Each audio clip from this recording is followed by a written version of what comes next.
Halo sahabat sehat, perkenalkan nama saya Dr. Agil Agassi. Saya dokter spesialis jantung dan pembuluh darah dari Rumah Sakit RSUD Raja Ahmad Tabib di Kota Tanjung Pinang, Provinsi Kepulauan Riau. Dalam rangka memperingati Hari Hipertensi tahun 2021, maka saya mengajak kepada sahabat sehat semuanya untuk mempromosikan tema cegah dan kendalikan hipertensi sejak dini. Oleh karena itu, mari kita sama-sama mengenali sebenarnya bagaimana sih hipertensi itu ya.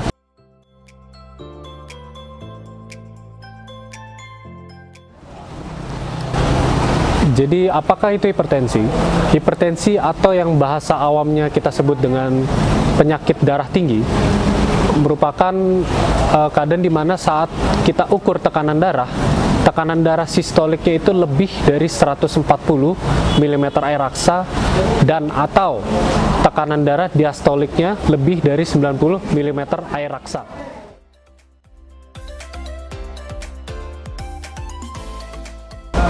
Bagaimana dengan faktor risiko terjadinya hipertensi itu sendiri? Yang pertama adalah faktor risiko yang tidak dapat diubah. Ini berhubungan dengan adanya kelainan genetik atau yang kita sebut dengan keturunan. Jadi seperti misalnya keturunan hipertensi dalam keluarga. Kemudian faktor lainnya adalah faktor usia dan juga jenis kelamin, yang mana laki-laki itu lebih berisiko untuk terjadinya hipertensi. Untuk faktor risiko yang lain, yaitu faktor risiko yang dapat diubah, itu lebih ke arah bagaimana kita menjalani kehidupan kita sehari-hari. Seperti contoh, jika misalnya mengkonsumsi diet tinggi garam, kemudian aktivitas olahraga yang kurang, kemudian bisa dipengaruhi juga dengan obesitas, dan terlebih lagi jika kita misalnya kurang istirahat atau faktor stres yang berlebihan, itu adalah bisa menyebabkan terjadinya hipertensi.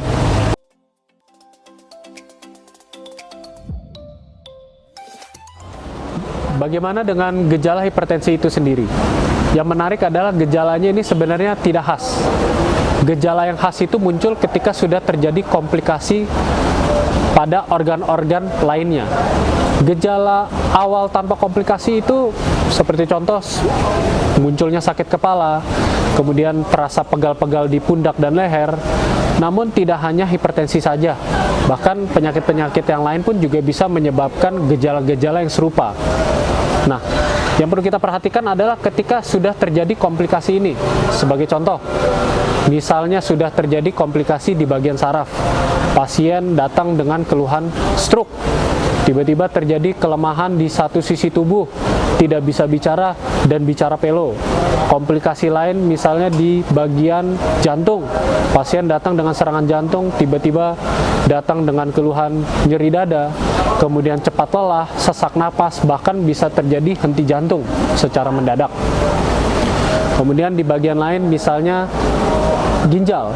Kalau untuk ginjal ini pun juga tidak khas, karena gagal ginjal karena hipertensi pun juga biasanya dikeluhkan hanya sebatas badan terasa lemas, sedangkan badan terasa lemas itu sendiri pun juga bisa disebabkan oleh penyakit-penyakit lainnya.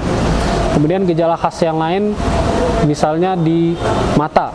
Hipertensi itu juga bisa menyebabkan kelainan di mata seperti gangguan penglihatan, yang dimana tiba-tiba tekanan bola matanya itu naik mendadak sehingga menyebabkan penglihatannya itu menjadi buram mendadak.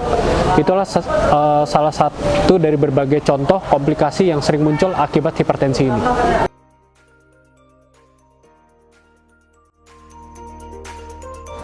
Bagaimana mencegah dan mengendalikan hipertensi itu sendiri? Jadi, untuk mengendalikan dan mencegah terjadi hipertensi, ada 3 poin utama yang harus diperhatikan. Poin pertama adalah gaya hidup. Gaya hidup ini ada 3. Yang pertama, olahraga teratur. Disarankan olahraga itu 150 menit dalam seminggu, atau mungkin bisa kita bagi menjadi 5 kali 30 menit dalam seminggunya. Jadi olahraga 5 kali dalam seminggu. Olahraganya adalah jenis olahraga yang aerobik. Olahraga aerobik itu bisa dimulai dari jalan kaki sehat, jalan cepat, kemudian jogging, berenang, sepeda, sampai sprint, itu olahraga. Kemudian bagian yang kedua adalah tidur dan istirahat. Disarankan kita adalah tidur kurang lebih 7-8 jam setiap harinya, karena jika kita kurang tidur itu akan menyebabkan stres dalam tubuh, sehingga stres itu sendiri bisa menyebabkan tekanan darah menjadi lebih tinggi. Nah, kemudian stresnya itu sendiri, sebisa mungkin kita kendalikan stres, sebisa mungkin kita hidup dalam keadaan yang senang, karena ketika kita senang tekanan darah turun, dan ketika kita stres tekanan darah akan cenderung menjadi lebih tinggi. Poin kedua adalah pola makan. Pola makan yang dianjurkan itu adalah 4 sehat 5 sempurna, dan porsi makan pada umumnya kita itu 3 kali sehari, tapi lebih ke arah jumlah asupannya, di mana asupannya itu tidak boleh berlebihan, namun tidak boleh juga kekurangan. Sebagai contoh, mungkin kita sekalinya makan, berhentilah sebelum kenyang, itu secara jumlah. Kemudian secara komposisinya, makanan-makanan yang dapat menyebabkan hipertensi itu adalah makanan yang mengandung minyak tidak jenuh, seperti goreng-gorengan. Kemudian makanan-makanan yang mengandung garam atau asin yang berlebihan, sebagai contoh seperti ikan asin, atau jika kita memasak makanan dengan garam yang berlebihan. Sebaiknya makanan-makanan seperti itu dihindari supaya tidak terjadinya hipertensi. Poin ketiga adalah kunjungi dokter terdekat. Jadi sahabat sehat, ketika sahabat sehat sudah melakukan poin pertama dan poin kedua, jangan lupa untuk datang ke dokter untuk memeriksakan tekanan darahnya. Dan jika sudah diperiksakan kepada dokter dan ternyata memang tekanan darahnya itu tinggi, maka jangan lupa konsultasikan kepada dokter apakah sebenarnya obat-obatan anti hipertensi ini sudah harus dikonsumsi atau tidak.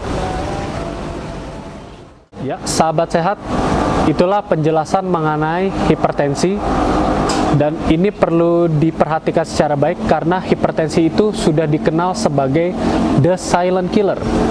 Karena hipertensi itu sendiri tidak menyebabkan gejala, dan gejalanya itu sudah muncul ketika sudah terjadi komplikasi. Oleh karena itu, hipertensi ini perlu diperhatikan secara baik-baik oleh sahabat sehat semuanya. Bagaimana caranya? Lakukanlah pola hidup sehat, kemudian lakukanlah juga pola olahraga sehat, kemudian jangan lupa konsultasikan diri sahabat sehat semua ke dokter-dokter di pelayanan kesehatan terdekat.